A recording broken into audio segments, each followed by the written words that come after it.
싱싱한 새우젓 넣어서 김치를 담그기도 하고 살짝 구운 명란젓을 밥이랑 같이 드시는 분들도 계시고요.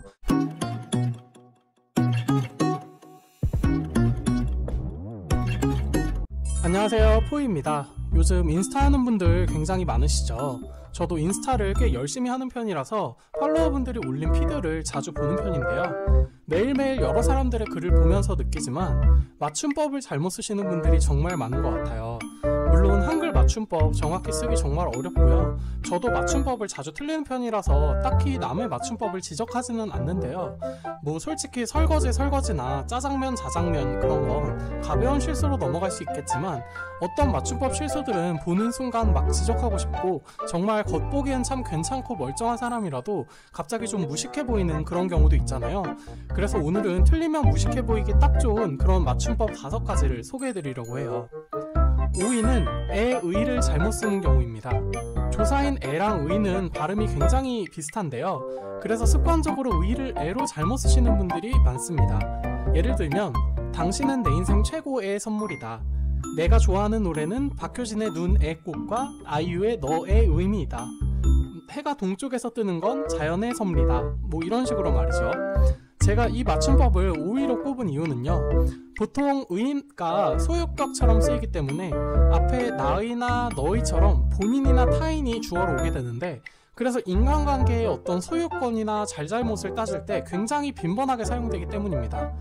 예를 들어 인스타에 우리의 사랑 영원히 라고 써놓거나 그건 너의 착각일 뿐 이라고 말하는 경우처럼 말이죠. 비싼 외제차를 자랑하려고 인스타에 올리는 경우에도 나의 첫 번째 외제차, 나의 인생의 치어스 이렇게 올려놓으면 뭔가 하는 생각이 들 때가 있어요. 애 뒤에는 명사가 바로 나오는 경우가 거의 없고요. 애랑 의가 정 헷갈린다, 너무 복잡하다 싶으시면 차라리 그냥 애 대신에 위로 쓰시는 게 나으실 것 같아요. 이거랑 또 비슷한 게 되랑 된데요. 가수 창모씨도 이 맞춤법을 틀려서 네티즌들이랑 설전을 벌였었죠. 이 경우는 돼지를 잘못 쓰면 부정적인 동물이 연상되는데요. 예를 들어 몸무게가 예민한 사람한테 댓글로 그건 말이 안 되지 이런 식으로 이야기하면 듣는 사람은 살짝 빈정상할 수도 있겠죠. 저도 사실 되랑 되를 구분하는 게 가끔 어려운데 일반적으로 되로 써야 되는 걸 되로 잘못 쓰는 경우가 많다고 해요. 다른 것보다도 위에 동물 돼지에 관한 내용이랑 우리가 부정적인 답변으로 자주 쓰는 안돼 같은 경우에 안돼로 쓰지 않게만 주의하시면 좋을 것 같아요. 4위는 무난하다입니다.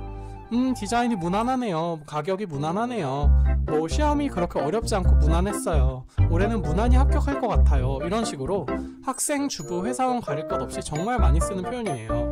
게다가 이 표현은 칭찬이나 감탄의 긍정 표현이라기보다는 어떻게 보면 약간의 불만족이나 아쉬움을 내포하고 있잖아요. 그래서 듣는 사람 입장에서 이 맞춤법에 더 예민할 수밖에 없습니다. 예를 들어 제가 디자이너고 클라이언트한테 시안을 메일로 보냈는데 그냥 무난하네요 라는 답장이 온다면 기분이 어떨까요? 일단 내 디자인을 칭찬 안 하고 무난하다고 한 것도 기분이 나쁜데 저렇게 맞춤법까지 틀리면 정이 확 떨어지겠죠. 또 다른 예로 여자친구가 옷가게에서 새 옷 입은 사진을 남자친구한테 카톡으로 보냈는데 예쁘네, 잘 어울린 애가 아니라 무난하네 이렇게 답장을 하면 전 개인적으로 정이 뚝 떨어질 것 같거든요. 습관이 돼서 고치기 어려우시면 굳이 무난하다는 표현 대신에 나쁘지 않네, 괜찮네 이런 표현을 쓰시는 게 나을 것 같아요. 사실 무난이라는 게 어른들한테 안부를 묻는다는 건데 이런 표현을 쓸 일이 거의 드물잖아요. 제발 머릿속에서 무난이라는 단어를 지워버리셨으면 좋겠습니다.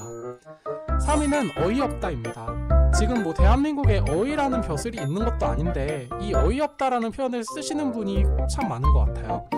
제가 위에서 언급한 것처럼 특히 부정적인 상황에 쓰는 표현들은 상대방에게 맞춤법으로 지적당할 틈을 안 주는 게 중요합니다. 근데 그런 상황에서 제일 많이 틀리는 맞춤법이 바로 어이없다입니다. 누군가 제 글에 진짜 어이없네요 이렇게 댓글을 달면 저는 이 사람이 왜 어이없어 하는지에는 별로 관심이 없고 학교 다닐 때 어떻게 교육을 받았길래 어이랑 어이도 구분을 못할까 이런 생각부터 들어요. 사람이 살다 보면 참 황당하고 어이없는 일 많이 당하고 그런 일은 또 주변에 공유해서 위로를 받고 싶어지잖아요.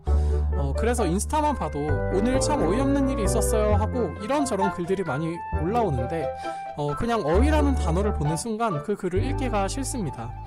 어이가 없네라는 표현은 몇 년 전 유아인 씨가 나온 영화 베테랑에서 그 어원을 풀어 설명해서 굉장히 화제였었는데요.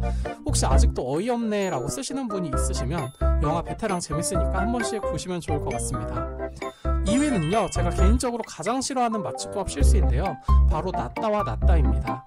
우리가 상대방에게 어떤 의견을 물어볼 때 이게 낫냐 저게 낫냐 이런 식으로 선호도를 물어보잖아요. 근데 이걸 아직도 낫다로 쓰시는 분이 참 많더라고요.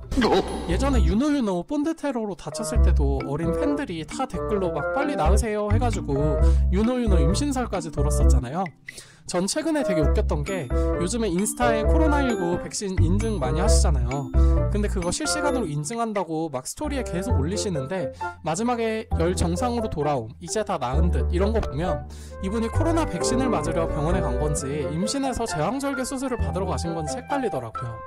특히 뭐 옷이나 그런 거 고를 때 인스타에 투표 기능 같은 거 많이 쓰시잖아요. 인치님들 A랑 B 중에 뭐가 나은 거 같으세요? 올리면 꼭 DM으로 A가 훨씬 낫네요 이런 분들이 있어요. 특히 남자들 단톡방에서 여자 아이돌 이야기할 때도 너는 제니가 낫냐 아이린이 낫냐 이렇게 쓰는 분들 보면 그냥 답변을 해주기도 싫죠. 이 맞춤법은 정말 틀리면 안 되는 이유가요, 낳다라는 표현은 아이를 낳다 이런 식으로 출산에 주로 쓰이는 단어인데, 출산이라는 건 어떻게 보면 정말 숭고하고 아름다운 거잖아요. 근데 이런 아름다운 표현을 매번 잘못 사용한다는 것 자체가 좀 문제가 아닌가 싶어요. 요즘 대한민국 출산율도 낮고 뭐 나을 일 거의 없거든요. 정 헷갈리시면 그냥 낳다라는 단어를 안 쓰시는 게 나을 것 같아요. 그렇다고 또 낳다 쓰지 마시고요. 마지막 1위는 사실 명사나 사자성어를 틀리는 대부분의 경우인데요, 저는 가장 기분 나쁜 단어로 젓갈을 선정했습니다. 인스타 하다 보면 참 맛있는 음식 사진들 많이 올라오죠. 특히 밥도둑이라는 젓갈 종류도 참 많이 올라오는데요, 싱싱한 새우젓 넣어서 김치를 담그기도 하고 살짝 구운 명란젓을 밥이랑 같이 드시는 분들도 계시고요. 저는 이 젓이라는 단어를 인스타에서 볼 때마다 참 웃기기도 하면서 이거는 정말 까딱 잘못 지적했다가는 마치 내가 성추행을 하는 것 같은 그런 생각까지 들어서 참 괴로운 마음까지 들더라고요.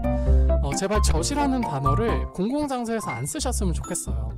그리고 젓갈 이외에도 들리는 대로 그냥 쓰면 아예 의미가 180도 달라지는 경우도 있어서 잘못하면 사람들의 오해를 불러일으키기 쉬워요. 제가 몇 가지 예를 들어보면요, 사생활 침해, 장래희망, 반려자, 소관신청, 아동학대, 권투를 빈다, 맛을 가늠하다, 역마살이 끼다, 실례지만, 눈을 부라리다, 매간매직, 고리따분한 성격, 에어컨 실외기, 오라를 받으라, 성수기, 시사율, 수박 겁탈기, 값어치, 지뢰사정법, 뒷좌석, 유종애미, 수처녀, 이래라 저래라, 합병, 역할, 조카, 아나무인, 여건이 안된다 등등 정말 많습니다. 여러분, 맞춤법 맞춰서 쓰는 거 정말 어려운 거 저도 알고 있고요. 저도 예전에 블로그 할 때 맞춤법 지적을 많이 당해서 남의 맞춤법 지적하는 게 얼마나 귀찮은지도 알고 있어요. 사소한 맞춤법 실수로 꼬치꼬치 지적하는 것도 별로지만 잘못된 맞춤법인 걸 본인이 알고 있으면서도 계속 쓰는 것도 저는 좀 문제가 있다고 생각해요. 사람들이 말을 하거나 지적하지 않아도 다 속으로는 저 사람 참 무식하다 이렇게 생각하고 있거든요. 오늘 알려드린 5가지 맞춤법 정도만 잘 지켜주셔도 살아가는데 큰 불편함이 없을 것 같습니다. 오늘도 긴 영상 시청해주셔서 감사드리고요. 영상이 도움이 되셨다면 구독과 좋아요도 많이 부탁드릴게요.